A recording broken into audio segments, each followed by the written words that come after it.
comerciantes y la mesura de los vecinos. Se recibió la noticia de la entrada en Santiago y Estación Central de la etapa de transición. En el caso de la capital fueron casi 5 meses de confinamiento. De hecho, es uno de los más largos del mundo. La medida se comenzará a aplicar el próximo lunes. El presidente Piñera adelantó por Twitter que los niños podrán salir 3 veces a la semana. Tenemos demasiados días en cuarentena y el comercio está detenido, la economía está detenida. Sería muy luego, yo pienso que debería hacer más tiempo. ¿Por qué? Porque se va a juntar toda la gente y va a rebrotar la cosa de repente. Sí. ¡Qué bueno! Excelente, para poder salir a un adulto mayor, yo que tengo que cuidarme. Y hay esta gente que necesita igual encerrado, no salir. Es bueno que se vaya levantando de a poco, no al tiro, pero para que esto vaya calmándose.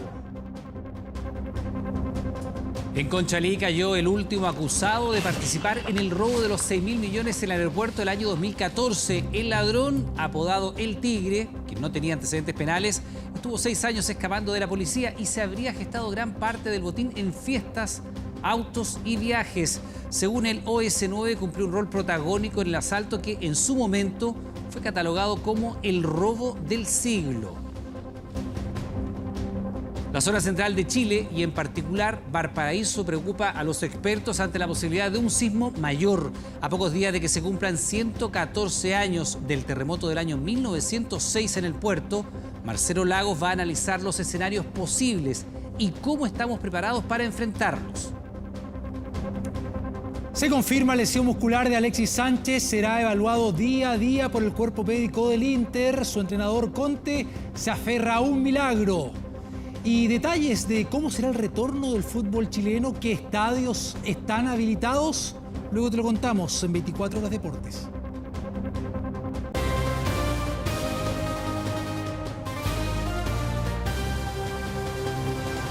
¿Qué tal? ¿Cómo están? Buenas noches, bienvenidos a las noticias. Después de 141 días y pese a mantener 200 casos activos de COVID-19, el Ministerio de Salud autorizó que la comuna de Santiago deje atrás la cuarentena.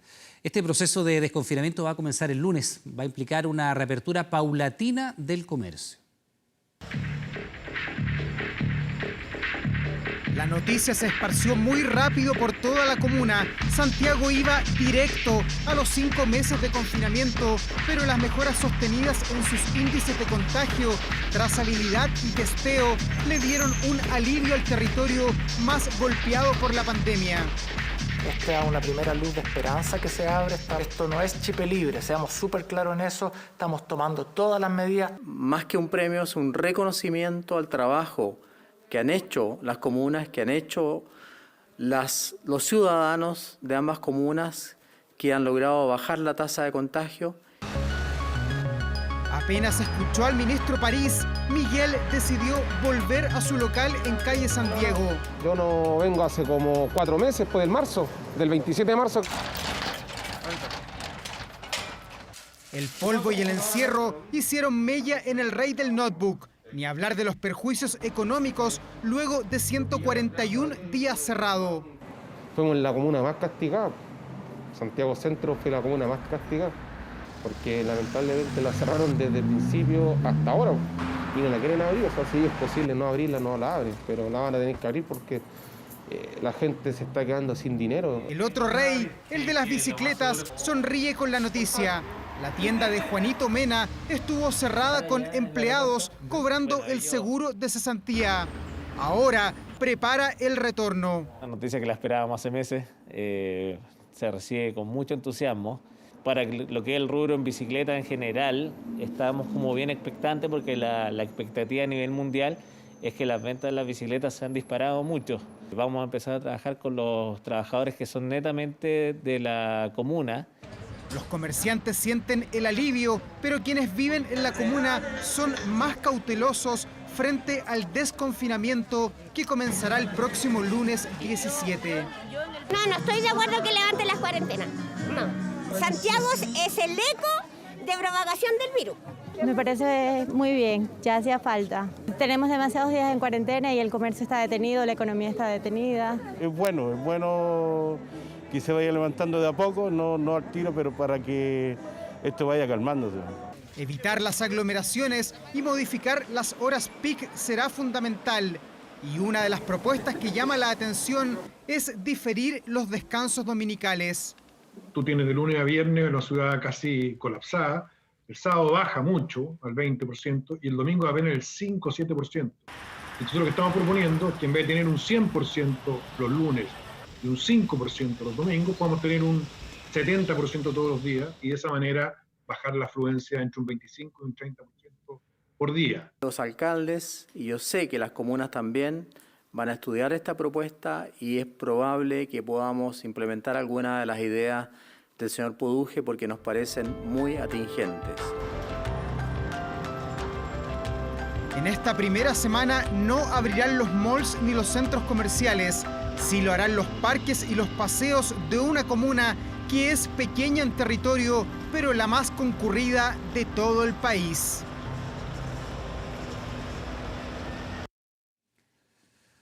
Bueno, el lunes se entrarán en la fase de transición las comunas de Santiago y Estación Central, que entre las dos suman poquito más de 709.000 habitantes. Con esto, ¿cómo queda el panorama en el país? Lo revisamos en nuestra sección 24 datas de 24horas.cl. Veamos.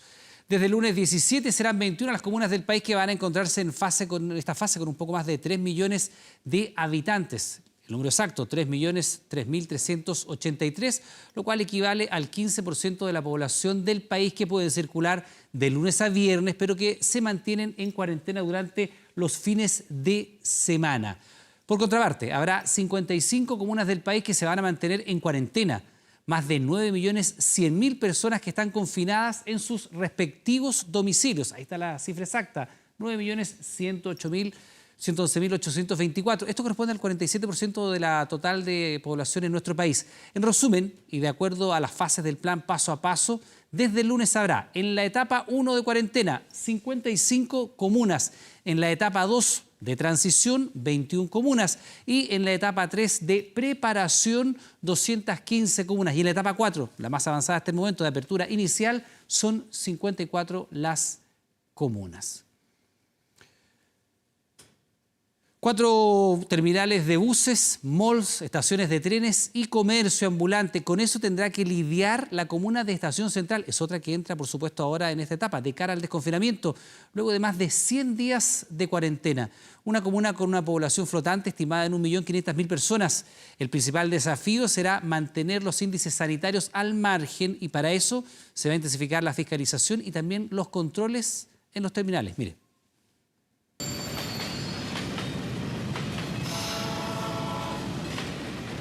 Estación Central es el epicentro de la conectividad de Santiago. El Metro Tren transporta en un día sin pandemia a 80.000 personas desde el sector sur de Santiago y otras 12.000 llegan desde Rancagua.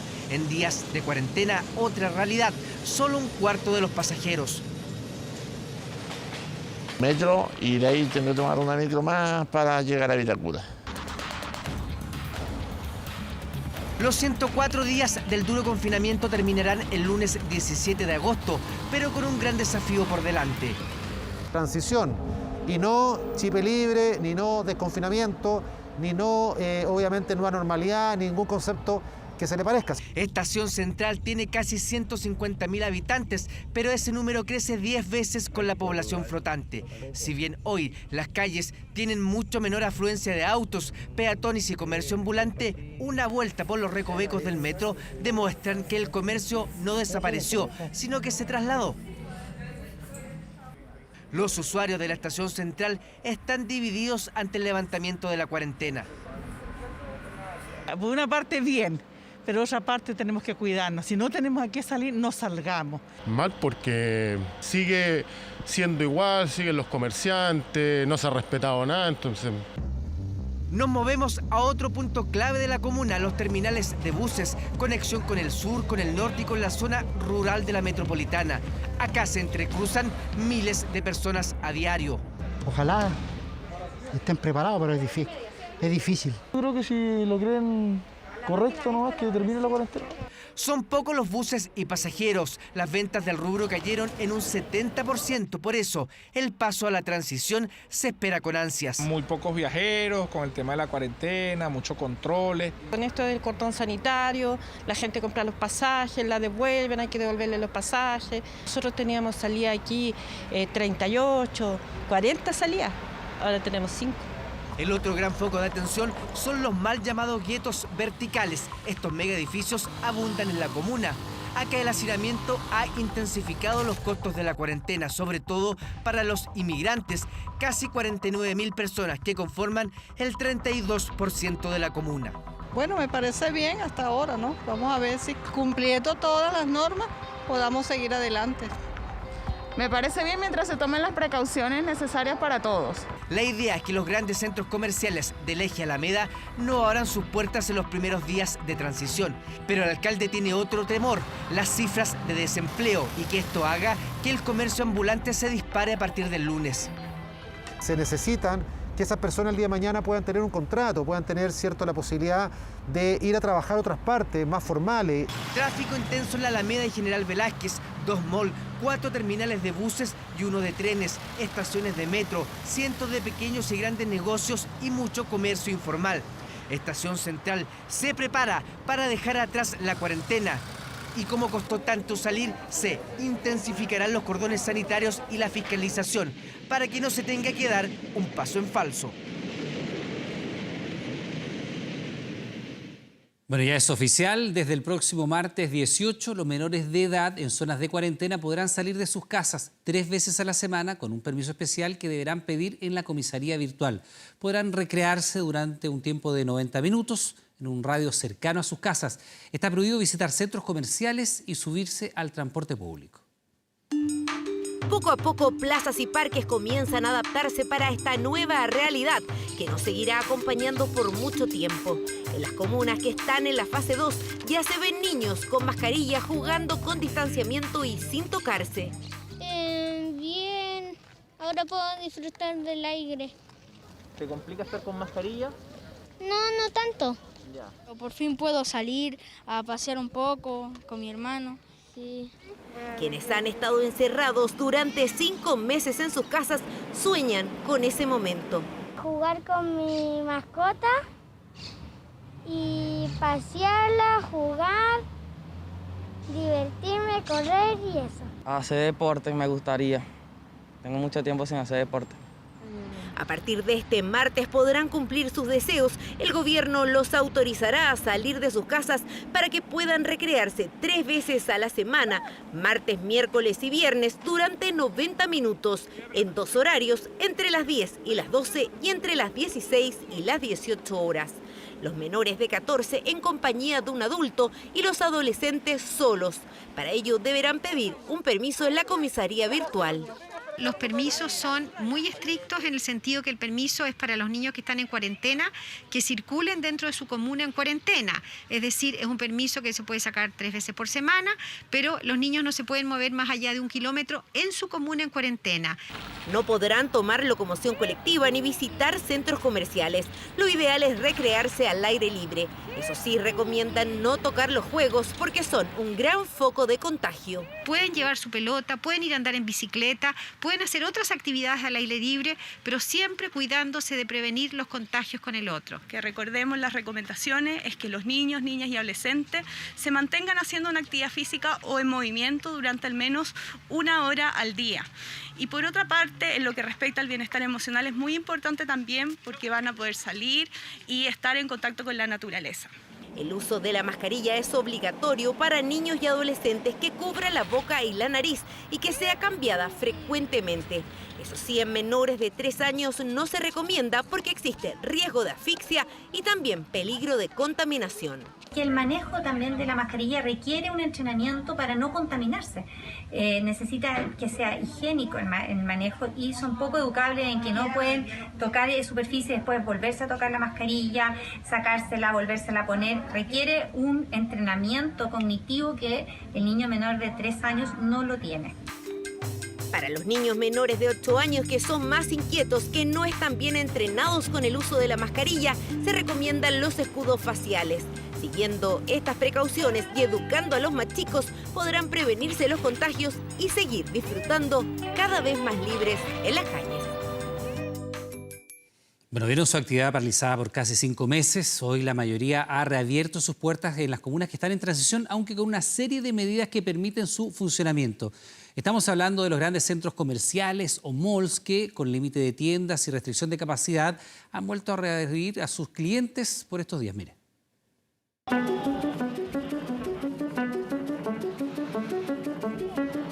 Es una de las acciones que los malls han implementado en su retorno. Nutrir a sus clientes de información es necesario. Muy importante porque así cuidamos de todos, que es una responsabilidad social. Todos los centros comerciales tienen normas de ingreso, unas más estrictas que otras. Hicimos el ejercicio en el Parque Arauco con este detector de mascarillas. Por ejemplo, ahora, en este caso, alerta de mascarilla. Emite el sonido donde nos ayuda a poder detectar una persona que entra sin mascarilla. Lleno de gente, así la cuarentena. Evitar aglomeraciones está por sobre todas las cosas. Al menos este miércoles el flujo era normal en este centro comercial de Las Condes. Había posibilidad de mantener distancia física. Los horarios de funcionamiento se han reducido desde las 11 de la mañana hasta las 18 horas. Todavía no están todas las tiendas abiertas, así es que algunas cosas hay y otras no. ¿Qué compró, por ejemplo? Oh, un secreto.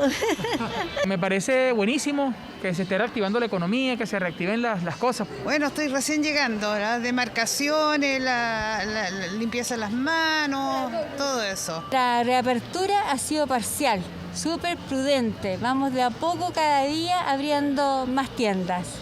Miren, son las 2 de la tarde y estamos en el Mall Alto Las Condes. La verdad es que luce irreconocible, con muy poquita gente. La mayoría de sus tiendas están cerradas. Vamos a ver cómo funciona acá el protocolo de seguridad para el ingreso de los clientes. Gracias. Gracias. Aquí solo toman la temperatura. Se veía poco movimiento a esa hora de la tarde. Hay solo 25 tiendas abiertas. Un dato no menor es que por ahora los estacionamientos son gratuitos. El Mall Los Dominicos, ubicado en Avenida Padre Hurtado, comenzó con una marcha blanca la semana pasada. Muy bien, está súper bien ordenado, bien señalado todo, las pantallas que tienen adentro, cuánta gente hay. Hay harto control. Y sobre todo para el ingreso, como higiene también hay harta cosa.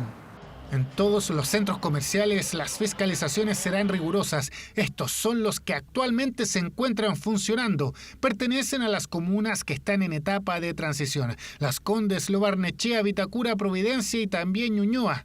Hay varios puntos importantes que no deben dejar pasar los clientes. Ojalá vayan personas individuales, no en grupos familiares, a adquirir los bienes y servicios que necesitan para su abastecimiento. De esta manera nos estaremos cuidando todos. Sean precisos en su compra, es decir, vayan, compren y se retiren. No nos quedemos vitrineando innecesariamente. Es un desafío que todo funcione normal, sin inconvenientes, y para eso todos deben aportar, tanto clientes como trabajadores del comercio. Costanera Center todavía no. Fecha de retorno aún no existe. El senador Manuel José Sandón se defendió y acusó que la denuncia en su contra por eventual tráfico de influencias es una vendetta política. El legislador será formalizado el próximo 26 de agosto y el Consejo de Defensa del Estado se va a querellar en su contra. Y nos vamos a defender como corresponde, nada más hasta el final, porque yo nunca he hecho tráfico de influencia. El senador yo creo que está confundiendo la situación y no entendiendo la gravedad de este asunto, digamos. Uno es senador, el otro es alcalde de Pirque, dos primos enfrentados tras una grave acusación. Manuel José Sandón y Cristian Balmaceda, adversarios políticos luego que el jefe comunal denunciara al parlamentario en la Fiscalía en el año 2018 y nada menos que por tráfico de influencias. Hoy día lo mejor que me puede pasar es que haya un juicio para yo poder comprobar mi inocencia. Inocente según el propio Sandón. El alcalde de Pirque lo acusó de presionar a él y a algunos consejeros municipales para acelerar y lograr la extensión de un contrato con la empresa Cabilú, una explotadora de áridos que estaba operando en el río Maipo, firma que tenía Nicolás Sandón, el hijo del senador, en el cargo de representante legal. Este es un caso que es igual como cuando me acusaron de las boletas falsas, que me pidieron disculpas públicas. Yo voy a llegar hasta el final para que también me pidan perdón en esta. Si durante 2 años la Fiscalía estuvo investigando, entrevistando a personas, revisando antecedentes, es como desvirtuar el trabajo que ha hecho un fiscal, que como diciéndole, es tan poco serio lo que usted ha hecho del fiscal que no entiende. Sandón ya declaró en calidad de imputado ante la Fiscalía Oriente y la audiencia de formalización se desarrollará el próximo 26 de agosto. Corresponden a delitos reiterados de tráfico de influencia y se le va a imputar al senador autoría como ejecutor de los mismos. El senador, por supuesto, va a asistir a esta audiencia de formalización, aunque no esté legalmente obligado a hacerlo. Nosotros hemos pedido una serie de diligencias de investigación que, a nuestro juicio, van a acreditar la existencia de este delito de tráfico de influencia. Sandón ha acusado que esto es una operación política en su contra, una pasada de cuenta, como aseguró para explicar su caso. También dice que todo se intensificó tras votar a favor del retiro del 10% de los fondos de pensiones. Esto no es solo una vendetta política. Aquí todo el mundo sabe que en Chile hay poderes y personas fácticas.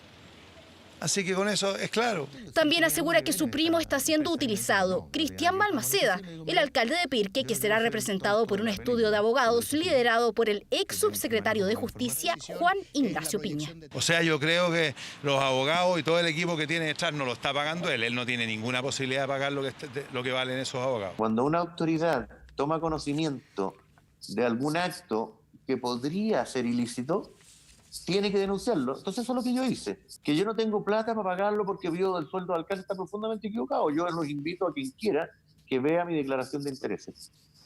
El Consejo de Defensa del Estado se involucrará en el caso y presentará una querella por tráfico de influencias contra el senador. Y no solo eso, el Juzgado de Garantía de Puente Alto ordenó al Banco BCI alzar el secreto bancario del parlamentario, quien decidió suspender su militancia a RN para enfocarse en su defensa, quien insiste en su inocencia, asegurando que todo es una vendetta política. Casi 4,5 millones de personas ya recibieron y de forma anticipada los recursos del 10%, una opción que tomaron 2 de cada 3 afiliados y que representa traspasos por más de 6.000 millones de dólares.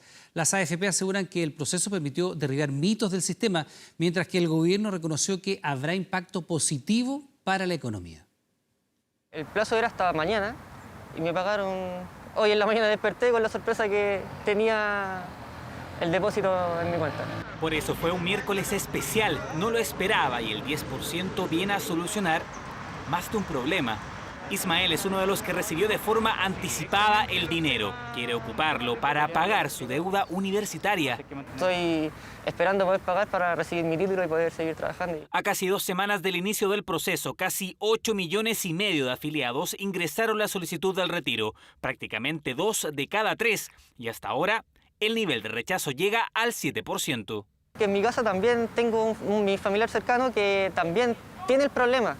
Ya él hizo el trámite, por ejemplo, antes que yo y no le han llegado los correos todavía. Por ejemplo, a mi señora sí le salió un problema con el código de seguridad, con la clave del carnet de identidad, lo rechazaron. Pese a los problemas, la mayoría tuvo respuesta positiva. Las AFP adelantaron incluso los pagos y 4,5 millones de personas ya recibieron el dinero de sus fondos previsionales. En promedio, retiraron un poco más de 1,5 millones. Me llegó antes de ayer el pago y la verdad es que fue como 4 días, constantemente me enviaban correos diciendo que ya estaba aprobado. Todavía no, pero recién me confirmaron que llega hasta el 20 de agosto.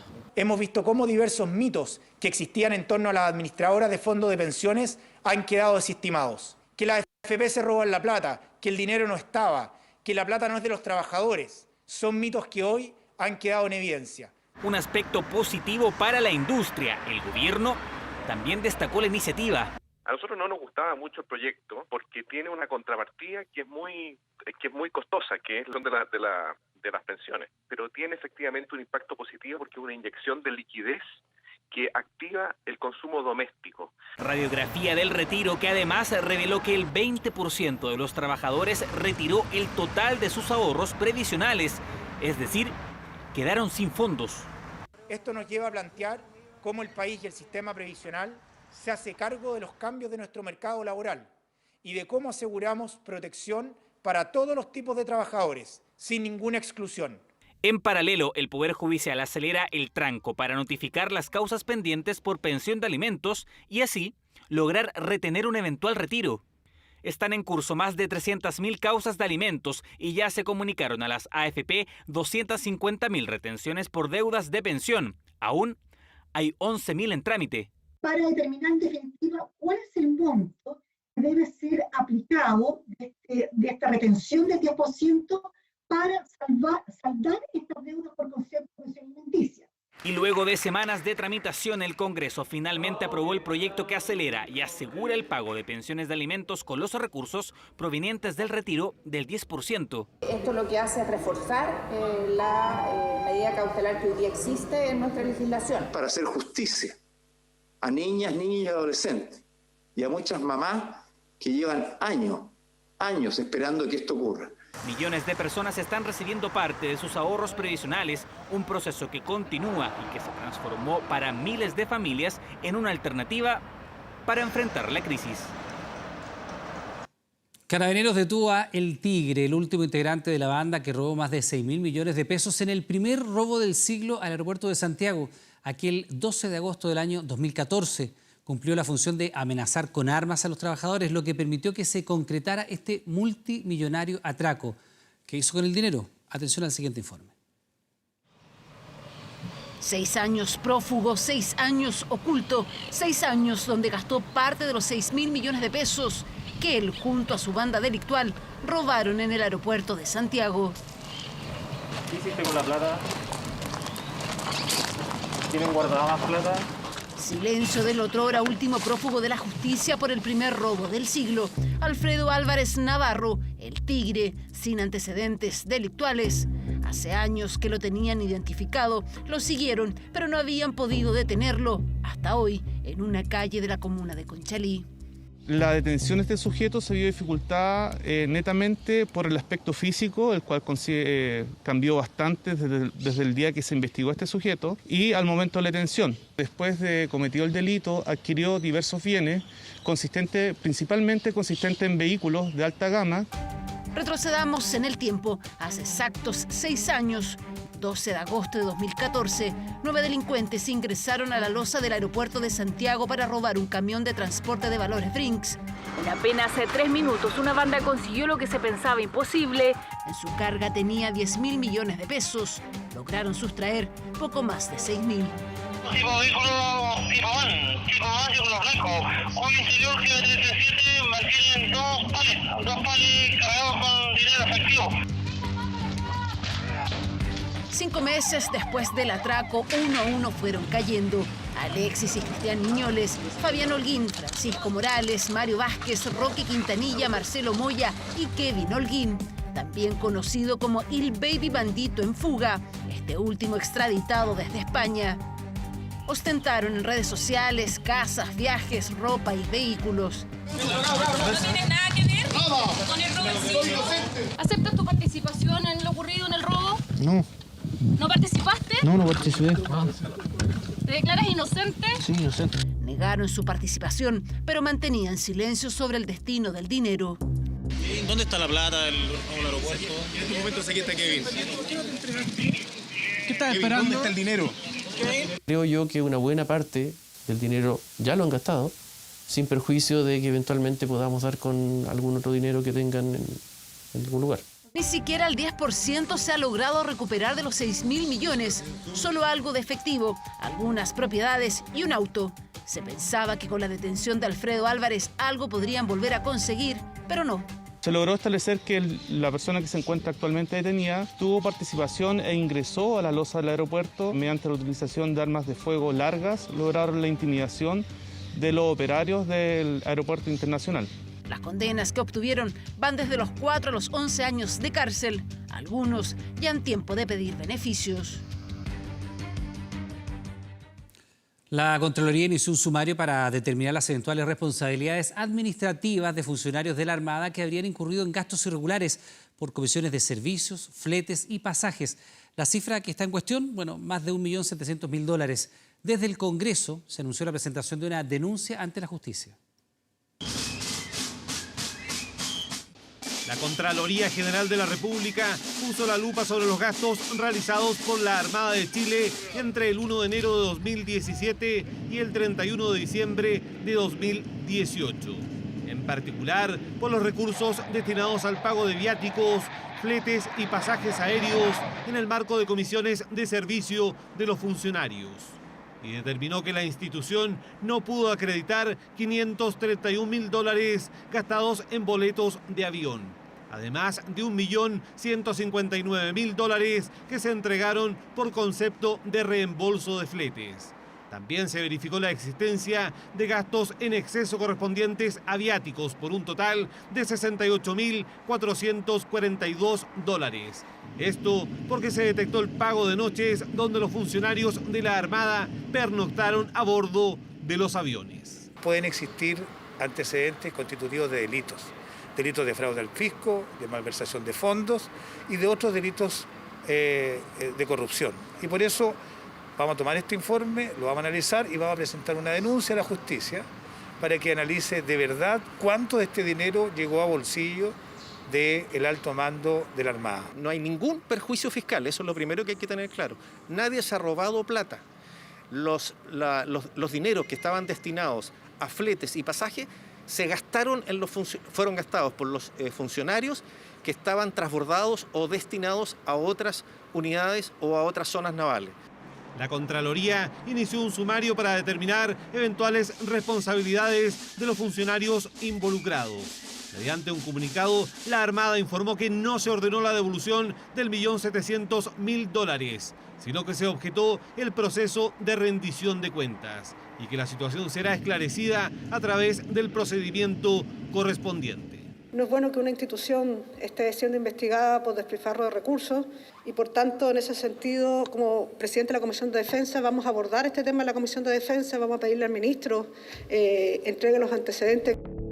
El pago irregular de viáticos, pasajes y fletes ya ha sido materia de investigación judicial en instituciones como el Ejército, donde altos mandos fueron sometidos a proceso por su presunta responsabilidad en delitos como fraude al fisco y malversación de caudales públicos. El presidente de Argentina, Alberto Fernández, anunció esta tarde que su país, en conjunto con México, va a iniciar la producción de la vacuna desarrollada por la Universidad Británica de Oxford y la farmacéutica AstraZeneca. El mandatario trasandino dijo que el acuerdo fue alcanzado gracias al aporte de la Fundación Slim y que Argentina proyecta producir entre 150 y 250 millones de dosis a través del laboratorio local AppScience, elegido precisamente por AstraZeneca. Fernández precisó que en Argentina se va a producir la sustancia activa de esta vacuna y que México quedará a cargo del envasado de la misma. Aunque no dio una fecha, dijo que esperan iniciar cuanto antes el proceso productivo porque la vacuna esté disponible de esta forma durante el primer semestre del próximo año. Fernández estimó que cada dosis costará entre $3 y $4 y que estará disponible para toda Latinoamérica, a excepción de Brasil. También explicó cómo va a ser la distribución. Escuchemos al presidente argentino. Se irán distribuyendo equitativamente entre los países que así lo demanden y a solicitud de los gobiernos de cada uno de esos países. Este acuerdo lo que le permite a Latinoamérica y a Argentina particularmente es poder acceder entre 6 y 12 meses antes a la vacuna, tiempo en el que no hubiéramos podido haber accedido si no hubiéramos podido desarrollar este acuerdo. Como un prófugo de la justicia sigue el hijo del abogado Hernán Calderón y Raquel Argandoña, luego que la tarde de ayer atacara a su padre con un cuchillo. Esta jornada la policía incautó munición, armas del departamento de este joven de 23 años. Puta cabrón, me quería desahogar un ratito con usted, tenía un súper mal día. Tengo muchas weas que hacer, como por ejemplo comprarme una cama más grande. Mediático, extrovertido y siempre polémico. Su nombre y apellido otra vez en el centro de la atención.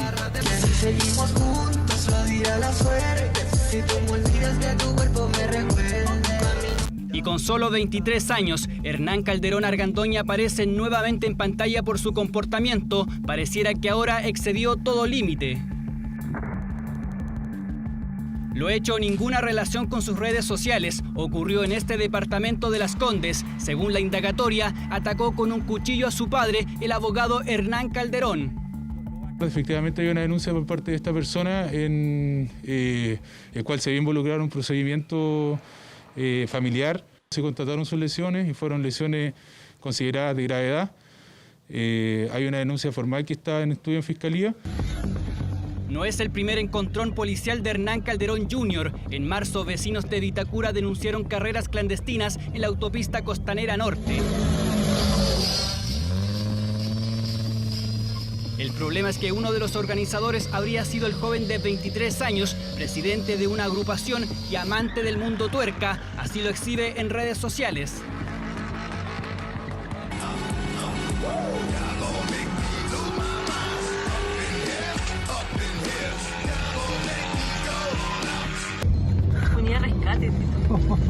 No hubo detención, tampoco denuncias formales. Muy diferente a lo que enfrenta hoy el también estudiante de Derecho, luego de agredir a su padre. Una persona que se identificó como Hernán Calderón denunció a Carabineros a través de un llamado que su hijo llegó hasta su domicilio en la comuna de Las Condes y tras sostener una discusión lo atacó con un arma blanca tipo cuchillo, causándole diversas lesiones.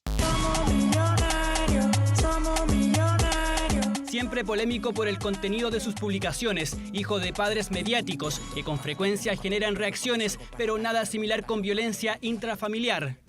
¿Tú eres papá? No. Por eso no sabes lo que yo siento. Yo siempre sigo de una línea y sigo manteniendo que mis temas familiares los veo en mi casa.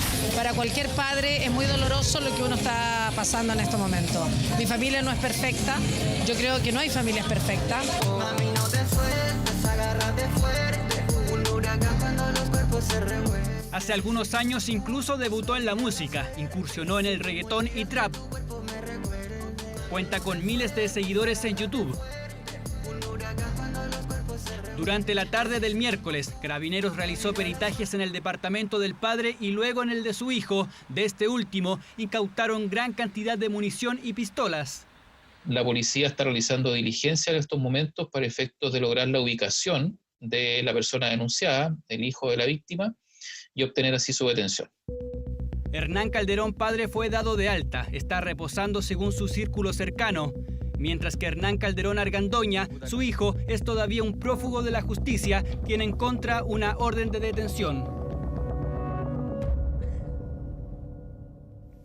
En 2 semanas más comenzará el periodo de propaganda de cara al plebiscito del 25 de octubre y algunas piezas audiovisuales ya comienzan a aparecer. Los sectores así se preparan y mientras la oposición logró un acuerdo para coordinar a todos los comandos por el apruebo, los miembros oficialistas que están por el rechazo afinan los últimos detalles de la campaña. Todas y todos, juntos. No puedo esperar 2 años por una salud sin lista de esperas. Es el caricello de una elección histórica y estas piezas audiovisuales nos dicen que se acerca. Apruebo y rechazo frente a frente son las opciones que se van a medir en el plebiscito del 25 de octubre. Llamados a la unidad son los que priman por ahora en la oposición. Rechazo para reformar la idea fuerza de un mayoritario sector oficialista. No puedo esperar 2 años por mejores pensiones. Nos convoca a todos los que queremos una nueva constitución.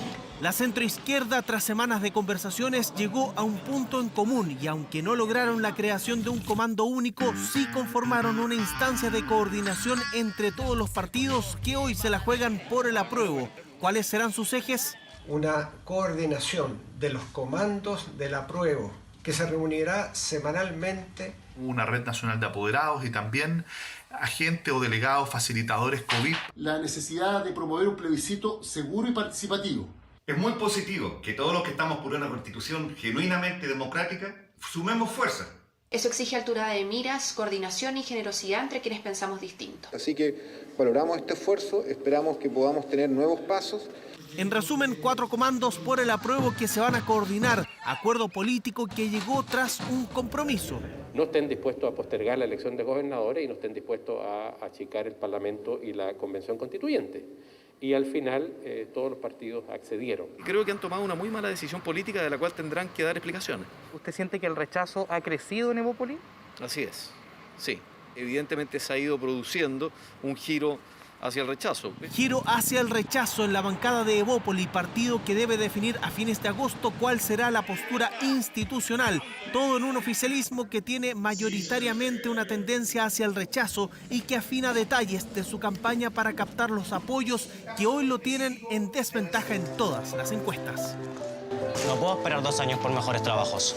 Es que los que estamos por el rechazo queremos comunicarles que también queremos cambios, pero queremos cambios de forma segura, de forma estable, no de forma incierta. Yo quiero hacer una invitación a no tener miedo, a levantar la voz sin temor de que la gente se atreva a participar en esta campaña que está recién iniciándose. Un plebiscito que también se tomó la agenda del Congreso, que discute 2 iniciativas que requieren de urgente definición. Una que busca regular los aportes para las campañas y la segunda que entrega facultades al CERVEL para garantizar un proceso seguro. Servicio Electoral que en los últimos días incluso ha expresado su preocupación por la falta de recursos. Tenemos que avanzar para dar garantías de un proceso limpio, transparente, tranquilo, y por supuesto garantizando a los chilenos que se cumplen con todas las medidas sanitarias posibles. En la medida que entre todos podamos colaborar a un diálogo tranquilo, a un diálogo en armonía, sin condiciones. Mundo político trabajando a toda máquina, proponiendo incluso que los pacientes COVID positivo puedan votar por correo. Todo para asegurar la correcta realización del plebiscito. Solo quedan 14 días para el inicio de la propaganda electoral y solo 74 jornadas faltan para una votación calificada como histórica. No solo fue Hugo Bustamante, más de 28.000 condenados recibieron entre el año 2012 y el 2018 el beneficio de la libertad condicional tras cumplir con los requisitos que pedía el anterior sistema. Entre ellos, algunos criminales que reincidieron con igual o mayor gravedad que sus anteriores delitos. La modificación a la libertad condicional, realizada el año 2019, mejora varias falencias que entraron en discusión tras, por supuesto, conocerse este caso.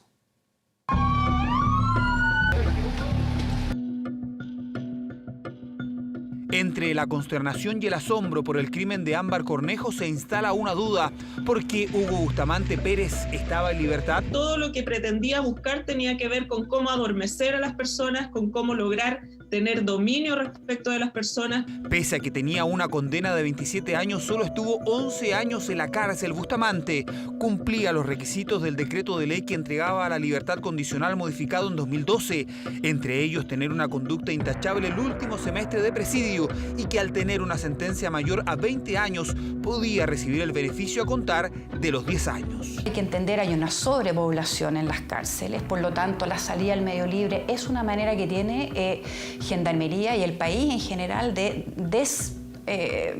descongestionar el sistema carcelario. Entonces se fue, al no tener una legislación moderna en este sentido, se fue tomando los beneficios en general, no solo la libertad condicional, como un derecho.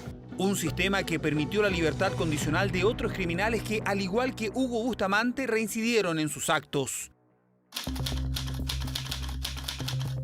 Antonio Carvajal Valdivieso, conocido como el psicópata del pincel, recibió 29 años de condena en 2008 por una serie de violaciones a mujeres en Copiapó y el homicidio de María Isabel Pérez. Atacó a esta última y posteriormente la enterró viva en el patio. Estoy convertido en un monstruo para la gente. Al igual que Bustamante, este homicida recibió la libertad condicional cuando ni siquiera llevaba la mitad de su sentencia, un beneficio que duraría apenas un año. Fue formalizado por homicidio frustrado. En su poder tenía un cuchillo, un fierro engunchado y hasta combustible con el que de seguro pretendía borrar las huellas de su bestial ataque. La agresión, sobre todo en la cabeza de la víctima, arrojó el ánimo de querer matarla por parte del imputado. ¿Qué tienen en común Bustamante Pérez y Carvajal Valdivieso además del perfil criminal? Ambos fueron parte de un sistema donde no era requisito contar con un informe psicosocial para recibir la libertad condicional, algo que cambió a contar de la modificación del año 2019, donde se concibe la libertad condicional como un beneficio y no como un derecho, y donde se evalúa el riesgo de reincidencia de los condenados. La importancia de este informe consiste en que acompaña todos aquellos antecedentes que dicen relación con las posibilidades de que la persona que postula pueda volver a reincidir, así como el nivel de arrepentimiento o conocimiento del hecho delictual por el cual está condenado. No teníamos, existía un informe que hacía Gendarmería, pero un informe que se hacía en masa. Tú tienes que pensar también, las propias comisiones de libertad condicional ven cientos, si no miles de casos cada vez. De hecho, el perfil psicosocial realizado a Bustamante por Gendarmería previo a su libertad hablaba de un pronóstico incierto y recomendaba no otorgar el beneficio. ¿Hubiese podido salir entonces con el nuevo sistema? Pese a que ahora es obligación entregar ese informe a la comisión que revisa cada caso, sigue sin ser vinculante, es decir, el perfil psicosocial no tiene carácter impositivo. Hugo Pastén Espinosa recibió en 2005 24 años de condena por robo con violación. 12 años más tarde fue beneficiario de la libertad condicional pese a sus antecedentes.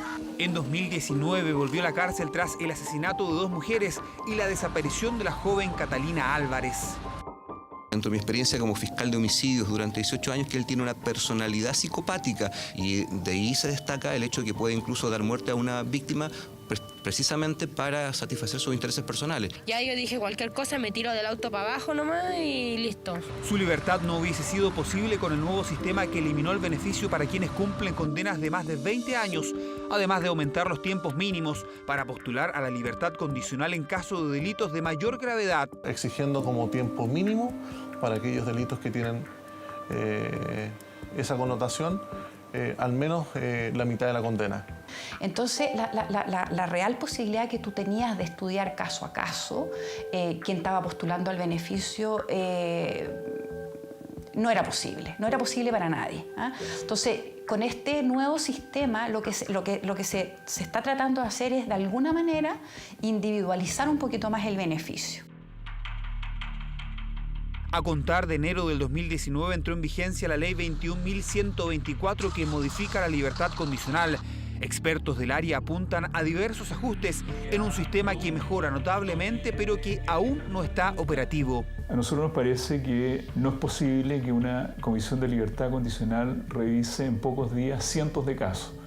No nos parece prudente y nos parece también que faltan recursos y apoyo a Gendarmería para evaluar adecuadamente los casos que se están postulando y esto no sea un sistema masivo donde, como dije al principio de esta entrevista, se evalúe de la misma manera la postulación a libertad condicional de una persona condenada por hurto que una persona condenada por violación con homicidio de un niño o una niña.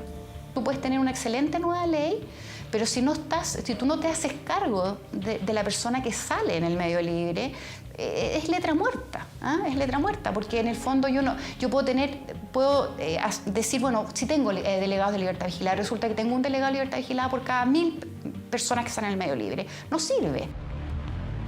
Más de 28.000 condenados recibieron el beneficio de la libertad condicional entre el 2012 y el 2018, antes de que entrara en vigencia la última modificación. La reincidencia de Hugo Bustamante y de otros criminales pone en discusión un beneficio que no extingue la pena, sino que es un modo de cumplir la condena en libertad. Lamentablemente con desenlaces trágicos que pudieron haberse evitado.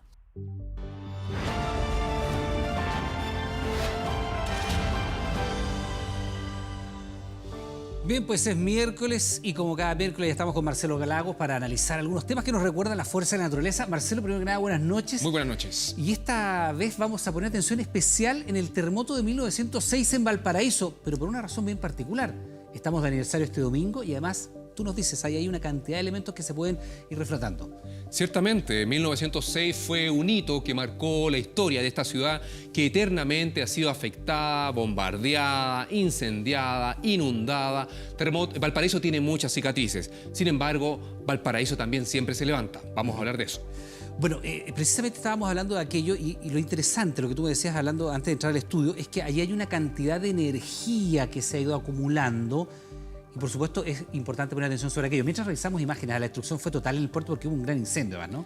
El terremoto, en rigor, el terremoto se encargó de botar gran parte de la parte plana donde está el actual Almendral.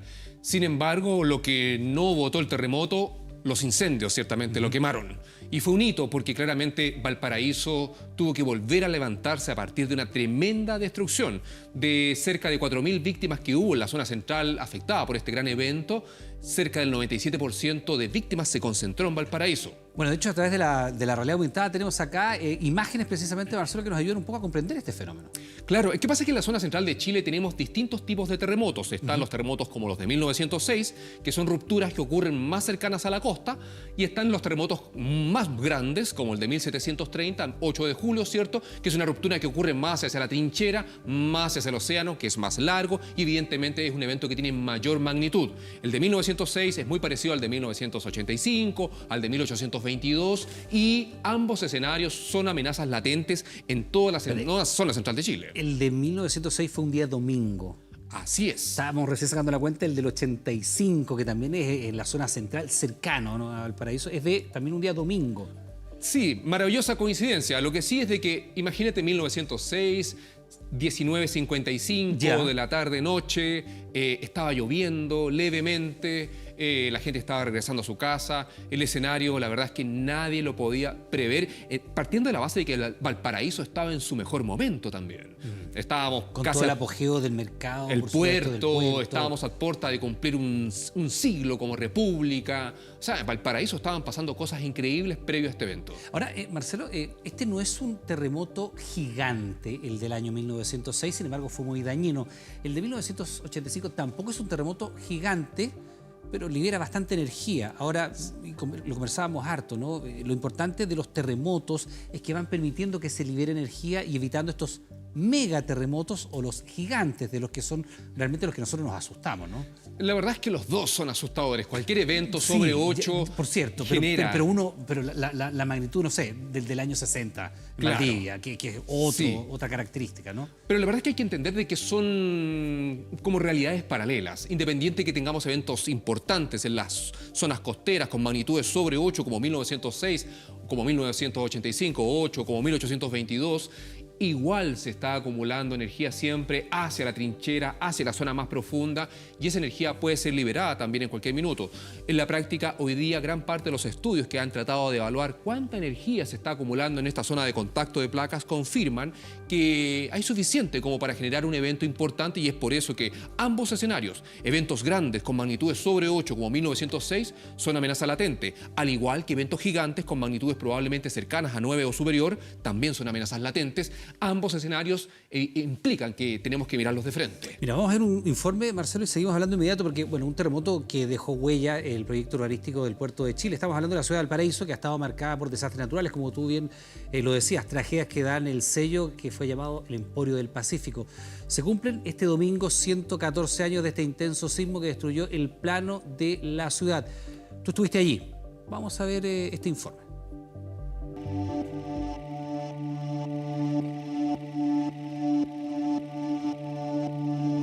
Valparaíso era el vínculo de Chile con el mundo. Y dejamos 300 años de caleta de pescadores a llegar a ser el Emporio del Pacífico. Y el primer alejamiento de Valparaíso del mar es el terremoto de 1906. Impactante, fue dantesca ver cómo Valparaíso había quedado en la ruina nuevamente. Ese terremoto en 4 minutos destruyó todo lo que se había hecho en los 50 años previos.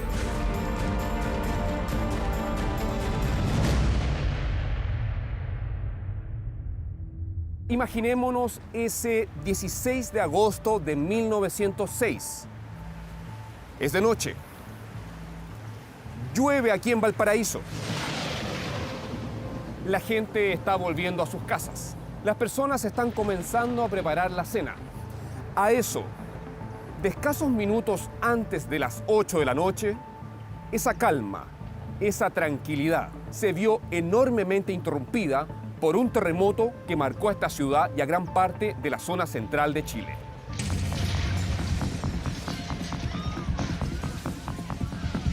Existía solamente el alumbrado parafina en las casas, que producto del mismo sismo llevó a que innumerables incendios se decretaran y se activaran esa misma noche. Tuvimos prácticamente 3 días de incendios consecutivos.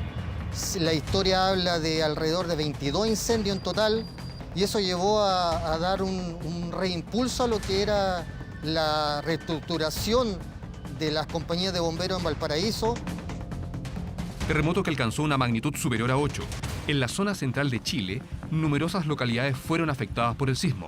Sin embargo, Valparaíso concentró el 97% de las víctimas, 3.764 fallecidos. Número 6 veces superior al terremoto y tsunami de 2010. Las tragedias en Valparaíso marcan la ciudad, pero en los sucesivos también son los grandes motores de las grandes transformaciones de la ciudad.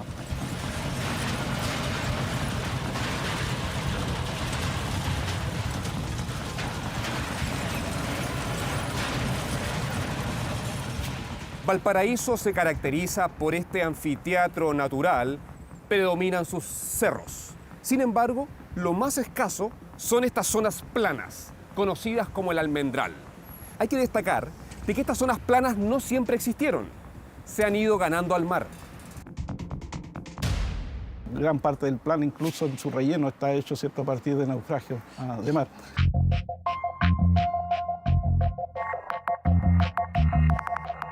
El gran sismo tuvo consecuencias en la urbanización y en la población de Valparaíso. Muchos de la población inmigrante dejaron el puerto. Y el porteño, que sí tiene arraigo, se arrancó a los cerros. O sea que físicamente la ciudad se alejó del mar. Un arraigo que hace de la población porteña un ciudadano fiel a su tierra y a sus cerros, pese a la historia de esta ciudad, que jamás ha sido fundada, pero que sabe de golpes y de tragedias. No hay que olvidar que la amenaza de tsunami es muy peligrosa en esta ciudad. Su configuración costera, su baja altitud de la zona plana, hace que los niveles de exposición sean altísimos. La ciudad de Valparaíso guarda en su historia numerosas cicatrices, huellas que la han marcado hasta hoy, haciéndola única y fuente de inspiración para muchos. Sin embargo, la amenaza sísmica en la zona central sigue latente y por lo mismo los habitantes del puerto siguen alertas. Bueno, ahí estábamos viendo en terreno, Marcelo Lagos, en Valparaíso, y tenemos información gráfica para comparar estos dos terremotos tan importantes que han afectado al puerto y vamos a revisarlo. El impacto de ambos, este que es el que estamos viendo ahora, el de 1906. La zona de inundación, cuéntanos. Sí, bueno, en la práctica, todo terremoto generalmente localizado en la zona costera, estos terremotos interplacas, pueden producir tsunamis como ocurrió en 1906. Pero en 1906 particularmente fue un evento menor, aunque incluso fue registrado en mareógrafos en Japón. Independiente de ello, la inundación se concentró en el borde costero sin ser relevante, sin ser peligrosa, pero evidentemente si ocurriera nuevamente ese escenario, el borde costero, la zona portuaria, las zonas bajas de Barón, las bodegas, podrían ser inundadas. En el escenario de hoy día de Valparaíso podría llegar hasta allí, más o menos. Sí, con facilidad podría ocurrir. Ahora, hay que entender que este tipo de terremoto que ocurre más cercano hacia la costa, generalmente deforma verticalmente la costa de forma positiva, la levanta. Y al levantar la costa hace que el tsunami inunde menos también. Independiente de ello, es un tipo de escenario válido, probable, puede ocurrir. A diferencia, en la gráfica que tenemos aquí, aparece la inundación que podría ocurrir ante un tsunami mayor, un tsunami generado por otro tipo de terremotos que también ocurren en la zona central de Chile y que evidentemente producen inundaciones mayores. Ambas fueron elaboradas por el Servicio Hidrográfico y Oceanográfico de la Armada de Chile y hoy día es el instrumento conocido para entender cómo podría ser este escenario. Independiente de que son modelaciones numéricas y los números ciertamente tienen también un factor de error, la idea es entender de que para todo asentamiento costero en Chile existen distintos escenarios. El hecho que haya ocurrido un evento importante en 1985 o en 1822 o en 1906 no descarta generalmente la posibilidad de que pueda ocurrir un evento más grande en la misma zona, como pasó en Japón. Japón 2011 tuvo muchos eventos previo al gigante del 11 de marzo del 2011 y de alguna forma esos eventos intermedios, grandes, importantes, ocultaban que se estaba incubando energía suficiente para eventos más grandes. Hoy día eso se entiende de mejor forma. El trabajo científico de mucha gente, particularmente en Chile, ha permitido avanzar en entender esos escenarios. No se pueden descartar ninguno de los dos. Ya, evidentemente estamos hablando de dos fenómenos completamente distintos en el impacto que tendría en la población. Y estamos hablando del de 1906 porque se cumple este domingo además 114 años. Este es un terremoto de los grandes, ¿no? Sí, de los sobre 8. Sobre 8. Sin embargo, que es el de Valparaíso de 1730, evidentemente no había instrumental para medirlo. Pero este es uno de los que ustedes, los geógrafos, llaman los gigantes.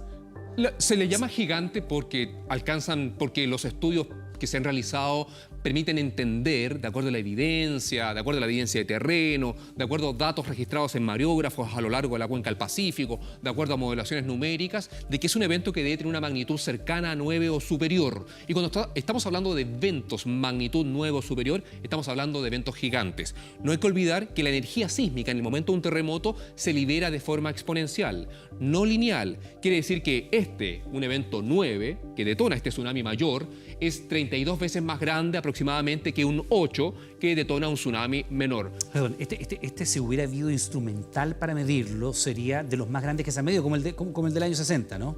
Probablemente parecido, quizá un poco menos, pero el comportamiento sería similar. Este es el peor escenario que hoy día conocemos y eso evidentemente es una ventaja comparativa, porque muchos países del mundo, últimamente el gigante del 2004 en el Océano Índico, el gigante del 2011 en las costas de Japón, fueron eventos que en realidad no estaban siendo bien entendidos. Hoy día en Chile tenemos trabajo científico que confirma que ambos escenarios son válidos, que hay energía suficiente acumulada. Para este evento ya se cumplieron 290 años de su ocurrencia y por lo tanto son escenarios que podrían marcar a la zona central de Chile y por lo tanto, como existe la probabilidad y como en estos temas también siempre hay incertidumbre, es importante conocer ambas realidades. Ahora, como tú bien dices, Marcelo, como existe la probabilidad, ¿cuál es el escenario que hay realmente para la zona central de nuestro país donde no se ha producido un gigante en casi 300 años?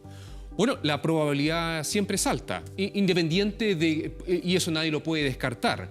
Las placas son frente a las costas a todo Chile, ¿cierto? Es un borde convergente, es una zona de subducción que tiene un currículum de eventos gigantescos como el de 1960 que mencionabas, Iván, y por lo tanto en la zona central de Chile no es inmune a la posibilidad de generar eventos muy grandes, independiente que los últimos conocidos son el de 1985, que probablemente tú experimentaste. Sí, claro. El de 1906, principio de siglo, que probablemente... Ese no lo experimenté. Pero probablemente tus bisabuelos sí. Sí, claro. Y anteriormente el de 1822. En la práctica, son estos eventos como el de 1822, como el de 1906, como el de 1985, tienen periodos de recurrencia aproximadamente cercanos a un siglo. Sin embargo, los eventos gigantes necesitan más tiempo para acumular toda esa energía y por lo tanto pueden pasar siglos sin que vuelvan a ocurrir y por lo tanto se invisibiliza ese escenario. Y al ser más grandes los ciclos, naturalmente cuesta mucho más determinarlos. Porque los gigantes, tú decías, el último gigante en la zona central es de hace casi 300 años. Claro. Y no sabemos cuándo fue antes el último gigante. Hay trabajo paleosísmico que está avanzando en ello, pero por ejemplo para el evento de 1960, que ocurrió en el centro-sur de Chile, que fue un evento gigantesco y que sigue siendo ¿cierto? El evento número 1 registrado instrumentalmente, 9.5 en magnitud, transcurrieron cerca de 380 años para que ocurriera, siendo que en la zona habían ocurrido eventos grandes antes, en 1837, en 1737, en el centro sur de Chile, pero en rigor son tiempos distintos. Hay eventos grandes que nos mueven el suelo a todos, que nos mandan, que hacen incendios, que inundan el borde costero, y hay eventos gigantes que evidentemente también ocurren, y esa es una característica que tiene la personalidad de la zona de subducción chilena, que lo vimos también en Japón, que lo vimos en Sumatra Andamán en el 2004, y es importante que todos entendamos por qué el mapa de inundación hasta el 2012 en Valparaíso mostraba solamente un evento como el de 1906, y por muchos años este fue el escenario de peligrosidad. Hoy día, si cualquier persona que nos está viendo cuando entra a la página, al sitio web del CHOA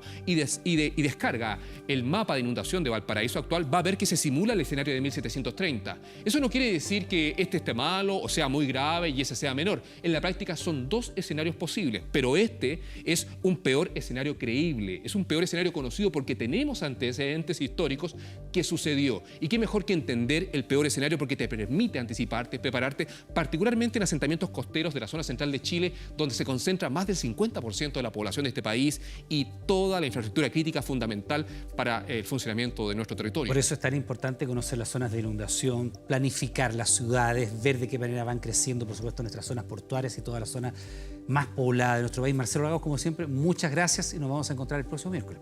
Buenas noches. Buenas noches. Vamos a revisar ahora otras informaciones. Atención con lo siguiente. Salió de Santiago rumbo a la región de Ñuble para concretar la venta de un vehículo. Eso fue el pasado 15 de junio. A final del mismo mes recibieron su último llamado. Y hoy, Carolina Fuentes, de 42 años, es buscada intensamente en la comuna de Ningüe. Este miércoles se realizaron pericias en una de las viviendas que visitó durante su estadía.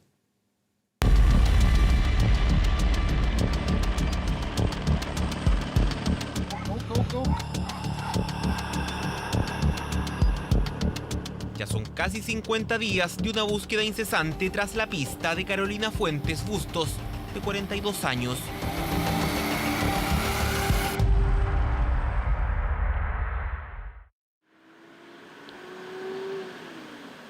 Su desaparición no ha dejado prácticamente a nadie indiferente en Ningüe, en la región de Ñuble, su destino cuando salió desde Santiago el pasado 15 de junio para vender una camioneta. Se dirigía hacia acá, la comuna de Ningüe, a vender un vehículo que era de herencia de su madre, de mi abuela. Esta herencia la habrán vendido, era un vehículo, la vendieron efectivamente, cada uno se quedó con su parte. Ella desapareció, o sea, no desapareció, ella se fue de la casa de mis tíos el día 25. Pero su estadía se extendió, según su familia, el 30 de junio. Tuvieron el último contacto telefónico con ella, después solo textos vía WhatsApp.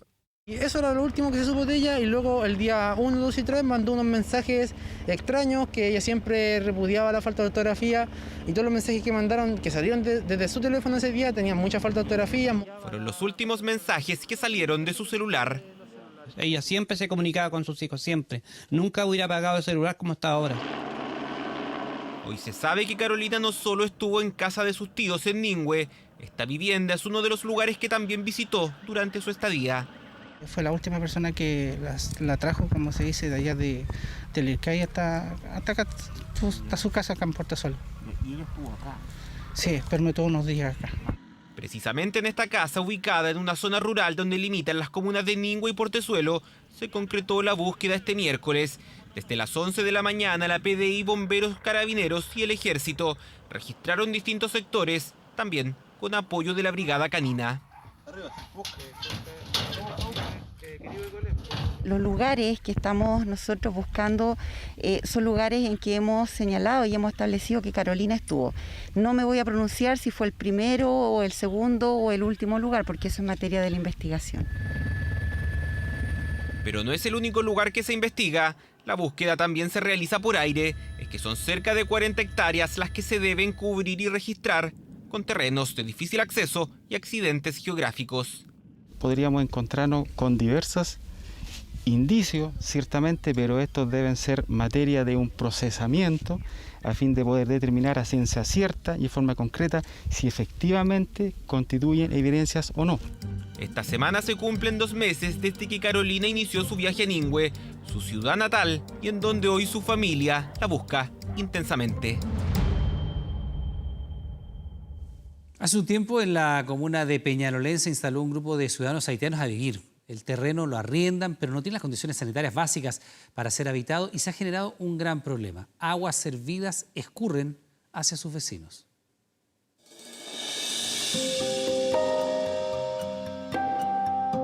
El agua corre por Peñalolén Alto. Un grupo de vecinos lleva meses con este río de aguas servidas a la salida de sus casas. Olvídese, es horrible porque hay que estar con la ventana cerrada, la puerta cerrada, porque de repente el viento lleva el olor dentro de las casas y entonces es complicado. Los vecinos buscan que alguien escuche sus reclamos. Ha sido insoportable vivir en estas condiciones. Aquí hay niños y familias que han intentado desviar las aguas servidas que escurren hacia sus patios. El problema sanitario es evidente. Yo tengo sobrinitos chicos que son 3 niñitos hombres, más todo lo que ocurre de este lado. Hay que pasarlos en brazos para que ellos no se ensucien los pies, porque esto a veces está lleno el pasaje para abajo de esta agua, se rebalsa. El agua contaminada vendría, dicen, de un terreno privado que se encuentra habitado actualmente por un grupo de personas y que está ubicado un poco más arriba de sus viviendas.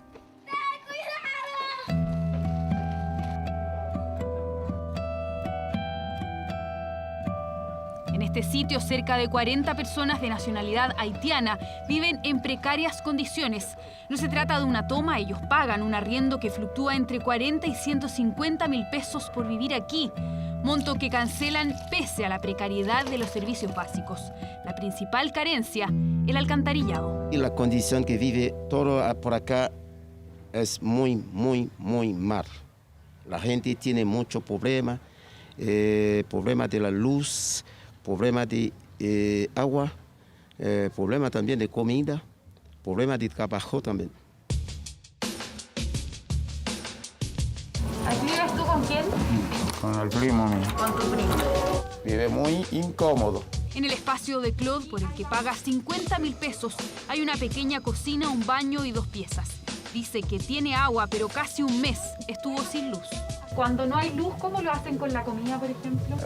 Muy difícil. En estos días duramos como 22 días sin luz. No tenemos nada. Difícil la situación. Una realidad que ni siquiera es tan conocida por grupos de apoyo a inmigrantes. Actualmente ninguna de estas familias tiene sustento ni opciones laborales.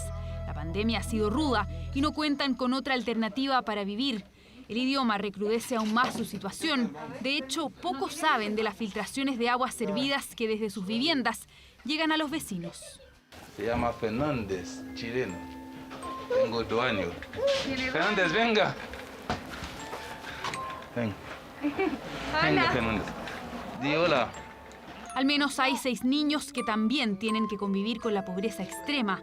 El terreno se encuentra muy cerca de la comunidad ecológica de Peñalolén. Los vecinos aseguran que su dueño no se ha hecho responsable de lo que ocurre. Yo no sé qué pasa por la mente de este caballero, porque se le ha avisado, han venido también inspectores, paga las multas, pero no corta esta cosa que sale del pozo séptico. Ni para el grupo de haitianos ni para los vecinos que están a su alrededor. Las condiciones son las que corresponden.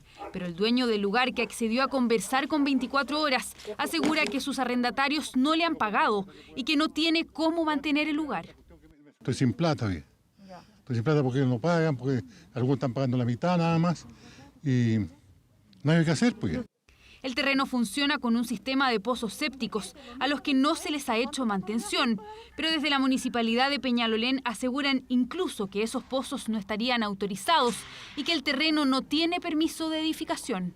Este terreno pertenece a un particular, el cual en el mes de junio fue fiscalizado por el Departamento de Inspección y se cursó un parte por escurrimiento de aguas servidas hacia la vía pública, el cual actualmente se encuentra en proceso en el juzgado de policía local a la espera de su resolución. La consecuencia de eso podría ser solo una multa, la que podría volverse a cursar una y otra vez hasta que el dueño del lugar repare los pozos.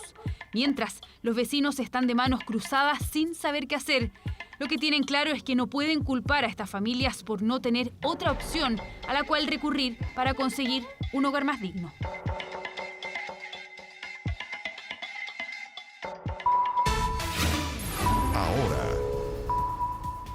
A través de un comunicado emitido esta noche, la congregación de Schoenstatt confirmó la muerte de Francisco José Cox, ex arzobispo, quien fue investigado por abusos sexuales. En el año 2018, de hecho, el Papa Francisco decretó su dimisión. Estamos con Agustina Álvarez, quien tiene más antecedentes. Agustina, ¿qué tal? Buenas noches.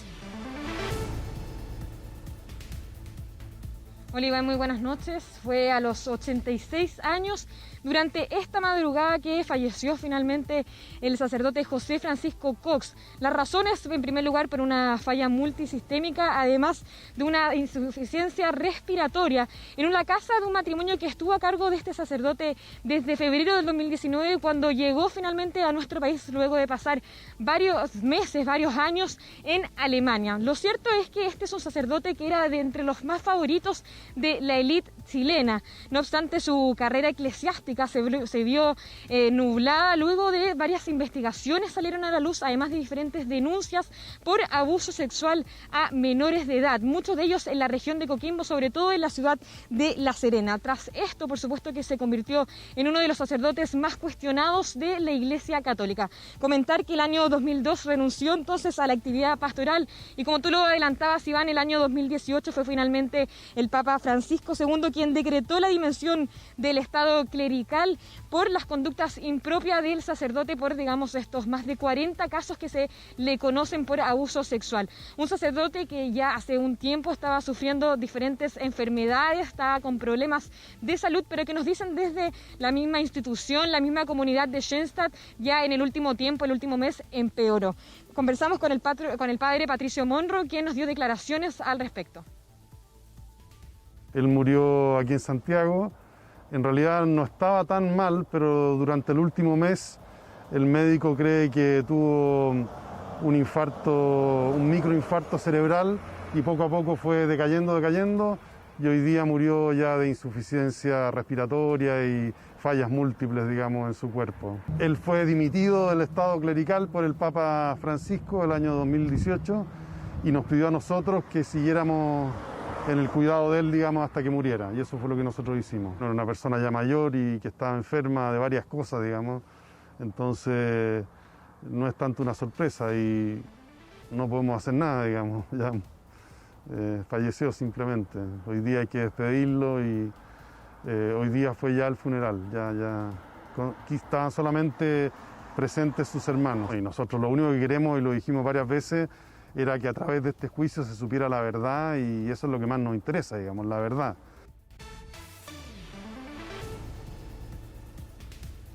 Fue arzobispo de La Serena, obispo de Chillán, pero no obstante, tras estas diferentes denuncias y investigaciones que salieron a la luz, algunos también de nuestro mismo canal, 24 horas, lamentablemente se vio empañada su carrera eclesiástica. Hoy lo despidieron sus 4 hermanos, un funeral bastante pequeño por la relación, en relación al coronavirus, la situación sanitaria por la que estamos pasando en estos momentos. Sí, claro, y esa verdad de la cual hablaba el sacerdote Monroy se construye también con los testimonios de las víctimas y con el hecho de que, en vez de ser puesto a disposición de la justicia en su minuto, fue acogido en Alemania, evadiendo de alguna manera la investigación. Agustina, muchas gracias, buenas noches. Aprovechamos de recordarle que a partir de las 22 horas Televisión Nacional de Chile está autorizada para transmitir programas para mayores de 18 años. Y atención con lo siguiente, una de las vacunas más prometedoras para combatir el coronavirus tiene un componente clave que se obtiene acá, en Chile. Se trata de un compuesto natural que se encuentra en un árbol de la zona central. Ciencia chilena que podría salvar millones de vidas. Daniel Silva con el informe.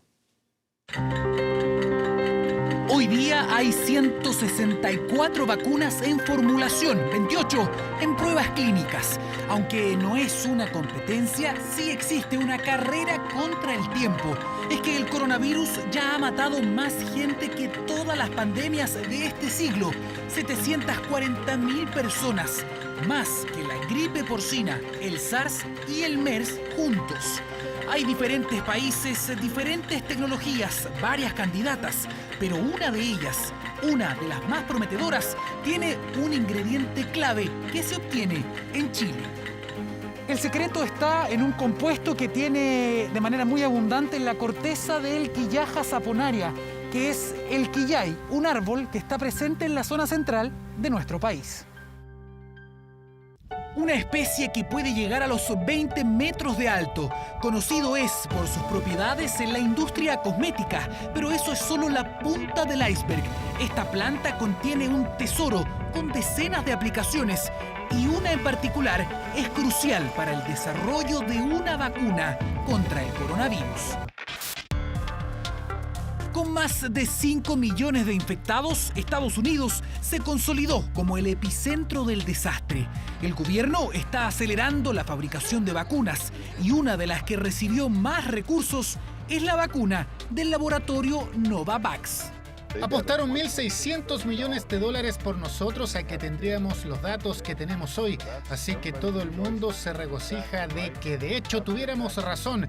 Tenemos una buena vacuna, se veía bien en los animales, ahora se ve muy bien en la gente.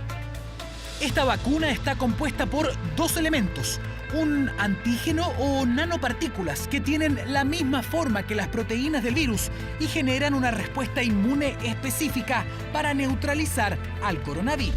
Para hacer esto, esta proteína Spike la producen fuera de nuestro cuerpo usando células en cultivo en el laboratorio a las cuales le entregan las instrucciones para que éstas fabriquen la proteína Spike. Pero esta formulación también tiene un adyuvante.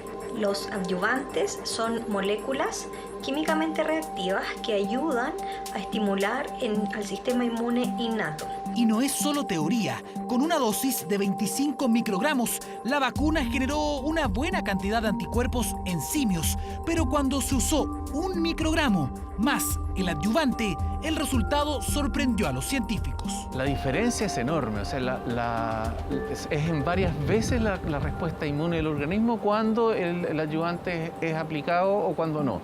Y se ha probado también en humanos, o sea, la fase 1 que salió publicada ahora del adyuvante muestra la misma respuesta inmune, incluso superior, que la que se había visto en laboratorios y en pruebas con animales. El ingrediente secreto se llama saponina, un compuesto presente. Acá, en su corteza. Es la corteza viva la que se utiliza para la extracción de la saponina. Esta es su corteza externa, que se va acumulando con el tiempo y a medida que tiene más años, más acumula. De Quilpué para el mundo, Desert King es la empresa que procesa este biomaterial, un complejo proceso químico desarrollado en Chile. Este es el punto de partida para productos para alimentación animal, para productos que se ocupan en alimentación humana, en la industria cosmética, en la industria metalúrgica como agente de control de neblina ácida y, por supuesto, también en la industria de vacunas. Después de mucha investigación, los científicos lograron desarrollar una técnica para purificar la saponina. Lo que tengo en mis manos es el ingrediente clave de una vacuna candidata contra el coronavirus. Así es, sí, efectivamente. Este ingrediente, nosotros este producto lo secamos, lo transformamos en un polvo. 1 kilo. 1 kilo. De eso alcanza para 1.100.000 vacunas. Y por lo mismo, la compañía ya comenzó a aumentar la producción.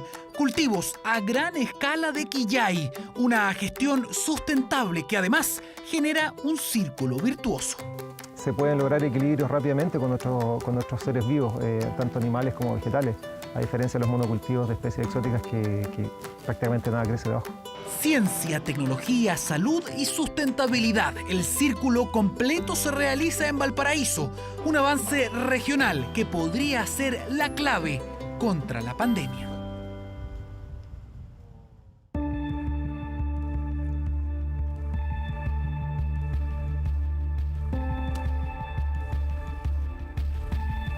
En el Inter de Milán confían en Alexis Sánchez. El cuadro italiano confirma una lesión muscular que afecta al chileno, pero no lo descarta para el partido del próximo lunes. Lo cierto es que es muy difícil que pueda ser considerado, pero quizás está esta esperanza también de ganar el día lunes, juegan la final el próximo viernes 21. ¿Qué pasa con el tocopillano Alexis y el Inter de Milán? De inmediato la siguiente nota.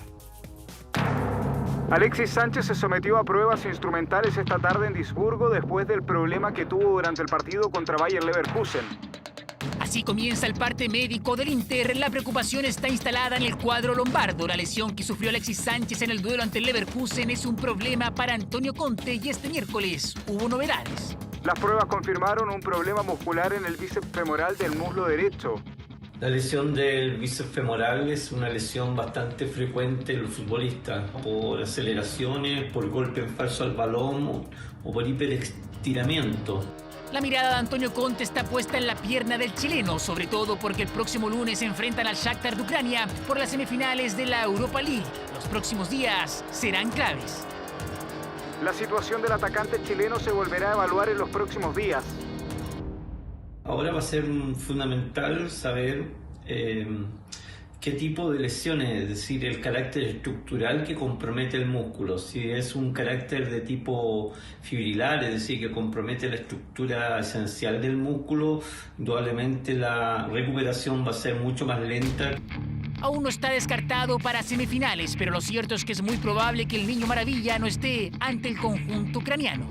Esta lesión es más superficial, el jugador podrá estar listo entre 7 a 10 días en la competencia. Si no es así, lamentablemente perderemos al jugador hasta fines del campeonato. No hay plazo de recuperación, tampoco está descartado para lo que resta de temporada. Por ahora todo es más incertidumbre que certeza. Si no vuelve el lunes, habrá que esperar hasta el 21 de agosto. Quizás ahí Alexis esté nuevamente disponible en una hipotética final de Europa League.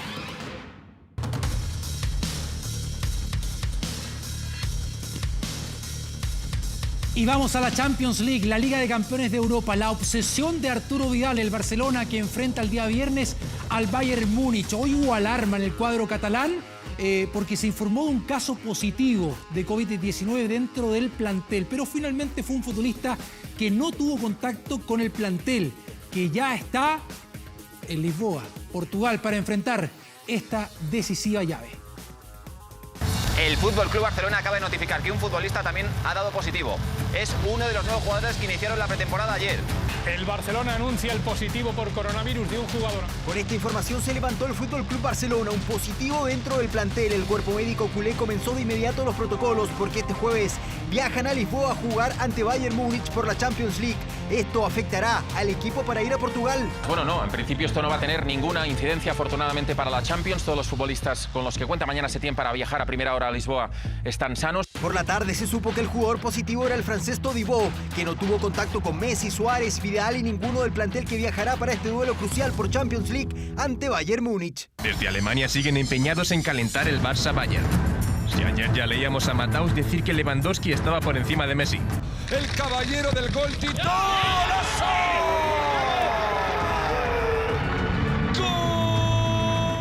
El gigante alemán asoma como un escollo extremadamente complicado para Barcelona. La mayoría de los especialistas apuestan por la clasificación del cuadro bávaro. Se está dando opiniones que no tienen nada que hacer.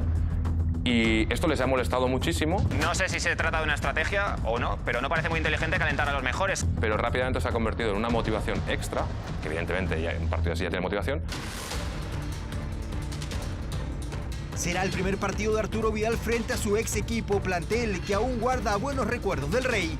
Lo conocí durante unas semanas en Bayern y lo he enfrentado muchas veces. Es un jugador con una mentalidad de primera, muy agresivo cuando vas tras el balón. Y con él tuve que hacer la prueba de lactato en ese momento. Ahí me di cuenta de que Vidal puede ir más allá de su umbral de dolor.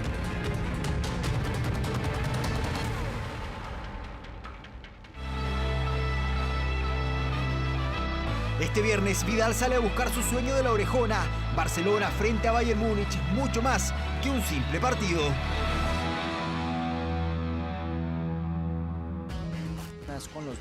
Y estamos con el fútbol internacional, chilenos también como protagonistas. Obviamente acá en la final de la Major League Soccer, la primera división del fútbol en Estados Unidos, con la victoria de Portland por 2-1 frente a Orlando, con Larrys Mavialá, el congoleño, a los 27 minutos del primer tiempo, ya en el segundo palo, con esa palomita, anotando la apertura en el marcador. Iba a igualar Mauricio Pereira, el uruguayo, a los 39 de la primera etapa.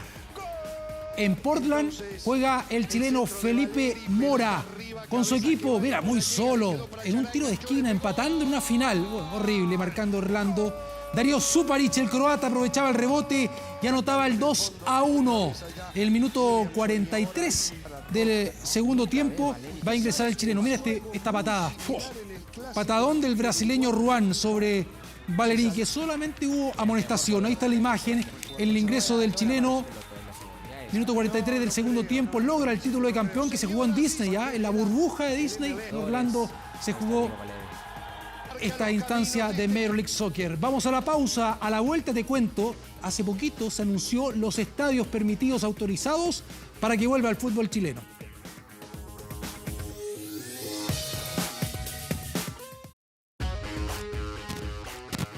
Bien, te cuento que hace pocos minutos Estadio Seguro entregó una lista de 21 estadios que están autorizados para recibir el regreso del fútbol profesional chileno. Quedan sujetos, de todas maneras, a una próxima revisión de los distintos estamentos. Pero, ¿cuáles serán los protocolos sanitarios que deberán cumplir estos recintos deportivos?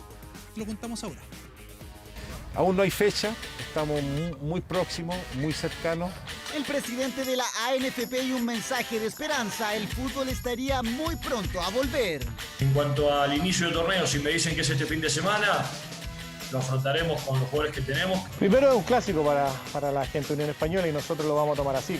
Incluso en Unión Española ya palpitan su encuentro pendiente ante Católica, pero ¿en qué estadio se jugará ese y el resto de los compromisos?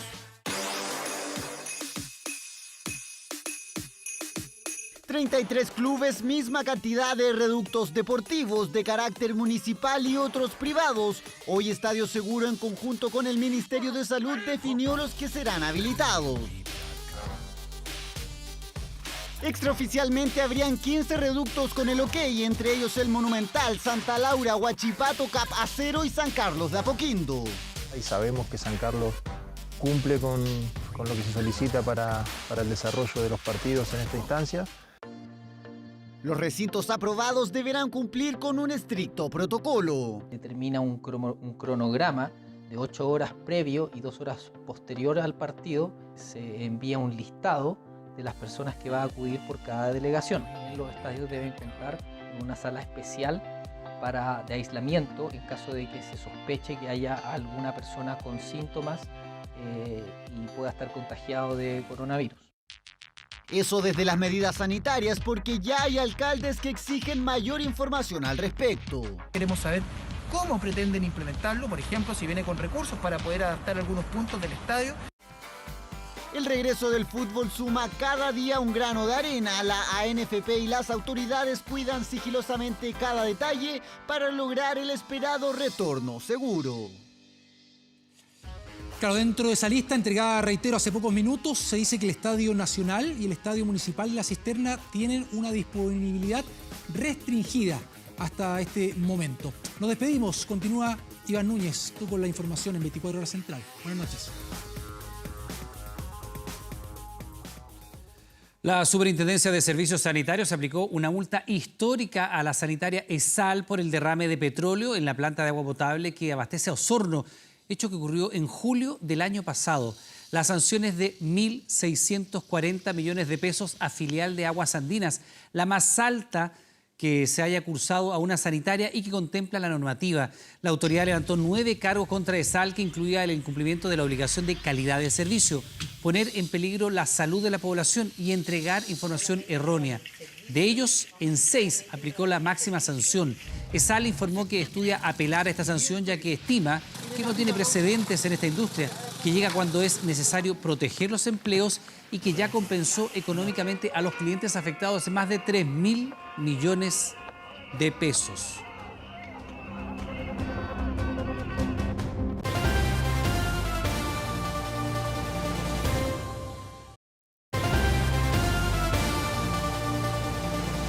Ya estamos de regreso con las noticias. Fíjese que en tan solo un año, 600.000 personas dejaron de tener trabajo en el Gran Santiago. Es la cifra más alta en casi 40 años. Números que preocupan sobre todo por las personas que hoy no están buscando trabajo. Un escenario que desde el gobierno esperan revertir con el plan de reactivación económica. Para mí es un riesgo yo buscar trabajo, puedo contagiar a mi madre y la vida no tiene precio. Para cuidar a su madre, esa ha sido la principal razón de Patricia para no buscar trabajo. Quedó cesante a inicios de junio y hoy su único ingreso viene del seguro de cesantía, aunque ya está pensando en otras alternativas de financiamiento. Uno trata de mantenerse día a día de una u otra forma. Y si uno tiene un bien raíz, uno está echando mano al bien raíz, a la venta, ya sea un vehículo o qué sé yo. Medida de emergencia para tener ingresos y poder continuar a cargo de su madre. Casos como los de Patricia se repiten y han sido uno de los factores para el desempleo en el Gran Santiago, que llega a 14,1% en junio, aumentando 5,7% en tan solo un año. Es decir, si en junio del 2019 habían 3,2 millones de ocupados, este año la cifra llega a 2,6 millones, la peor caída en casi 40 años. Hay mucha gente que en lugar de estar buscando ha salido del mercado laboral. Si esas personas estuvieran buscando, fueran parte de la fuerza laboral, serían parte del grupo de desempleados y por tanto la tasa de empleo sería aún mayor. La caída en la tasa de participación es casi 10 puntos porcentuales. Esto ha significado que los desempleados aumenten un 47% y la cifra más preocupante sea la de los inactivos, es decir, personas que no están buscando trabajo y que aumentan un 27%. La tasa de desempleo, y por eso decía yo, no es suficiente. Hoy día lo que hay que mirar es una tasa de participación, hay que mirar el crecimiento del empleo, las tasas de ocupación. Entonces hay que ir a buscar otros indicadores porque hoy día tenemos ahí algo oculto que son esos inactivos. Sin embargo, no todas son malas noticias.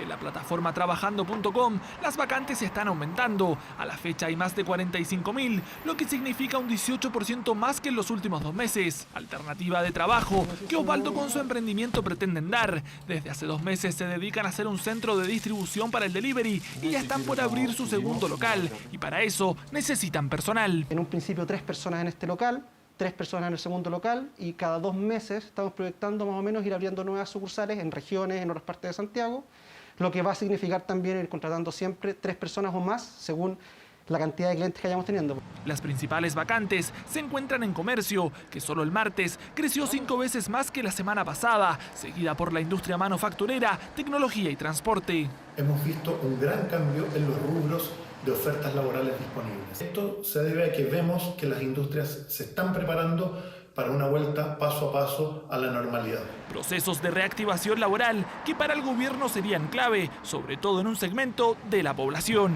De todas esas personas que estando sin trabajo no están buscando uno, tenemos una cifra que es muy preocupante y es la que nosotros tenemos que preocuparnos de reactivar a través de distintos mecanismos para recuperar el empleo en nuestro país. Una cifra de inactivos que preocupa y que debilita la tasa de desempleo, mientras las autoridades ya planifican el retorno y la reactivación de la economía, en donde el mundo laboral toma un rol protagónico.